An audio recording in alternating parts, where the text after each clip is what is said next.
Everyone is hyped for Avengers Infinity War at the moment, I myself included, which is obviously understandable given how big the film is suggested to be. But it's important to see beyond Infinity War every now and then. Sony have recently just released their second trailer for this October's Venom film. The first trailer left fans of the character at a low point. It didn't include any visual indications as to what we can expect from Tom Hardy's portrayal of the character, and left a lot of fans skeptical. This disappointment, topped off with leaks that Venom would appear for about 10 minutes of the film's total runtime, unfortunately garnered it a lot of negative attention from fans and critics. And this is way before the film's initial release. Fortunately, I think this second trailer does a much better job at interesting me in this film. I'm a huge fan of this character and I'm looking forward to seeing how he's brought to the screen this October. Tom Hardy looks to be doing a great job as reporter Eddie Brock, giving us a strong balance between dark motivations and a will to do good. Told you I'm gonna do my job. Oh, and for all you wondering who the voice of the Venom symbiote actually is, it's also Tom Hardy, and he sounds perfect. We are Venom. Oh yeah, this is Venom, by the way. I really like what they've done with the suit here. The way it almost engulfs Eddie Brock as he loses control of his body. It's a great visual cue to the audience that whilst Brock and Venom are one and the same, they should be treated almost as different characters. It's a great Jekyll and Hyde dichotomy that I hope we get to see throughout. Following on from the design though, Venom looks big, like proper buff, which is what I felt the character was missing in 2007's interpretation. Venom isn't just a villain, anti-hero. He is a monster and should physically embody that. I can't see the symbol on his chest in this trailer, but I hope that if it's not there, it will show up at some point.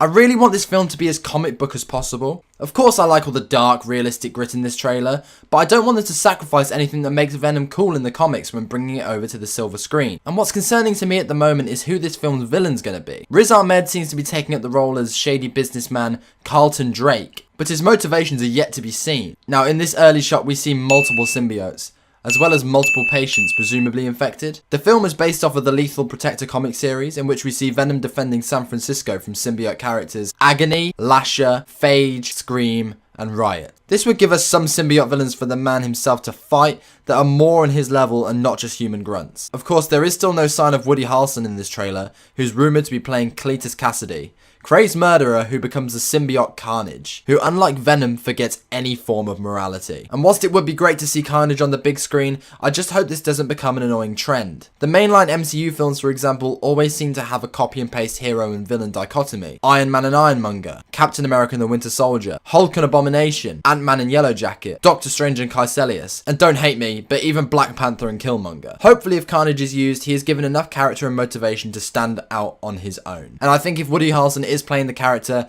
the casting there could be spot on. So what about the Marvel Cinematic Universe? Where does Venom exist amongst the bigger world at play here?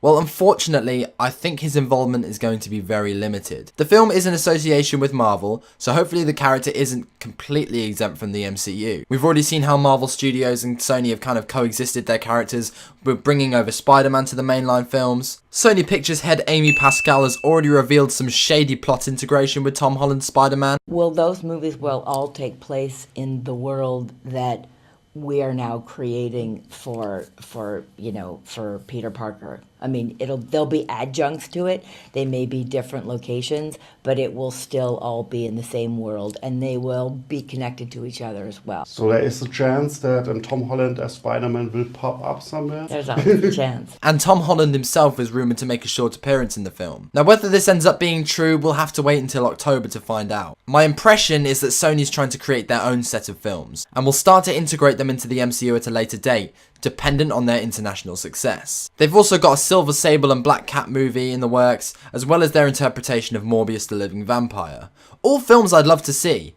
I just hope they're not isolated and on their own. I think Sony have some really good ideas for this franchise, but it's almost hurting itself by keeping it exempt from everything else that's going on. I know it's business, but it just seems annoying and almost primitive to restrict this stuff, when we know that all fans want is for everything to come together. There is a lot of potential here to make the Marvel films a whole cohesive and exciting film universe, and with the recent Fox deal, it's becoming all more possible that comic book stories we love will be brought to the big screen. And I believe that Venom will take place in the MCU, but only tied in lightly. You won't see a character crossover for a long time, similar to the Netflix characters' relation to the MCU. Daredevil and the Defenders characters and the Agents of S.H.I.E.L.D. characters have never made a big screen crossover with the characters from the films, apart from some exceptions. But take everything I say with a nice pinch of bloody salt, mate. If you enjoyed, make sure to give the video a like, and hey, maybe even give the channel a subscribe if you're feeling generous. Also, make sure to follow me on my Instagram for full written film reviews, and stay up to date with all my shenanigans on social media. Thanks for watching, and I'll see you all next time. Roll credits!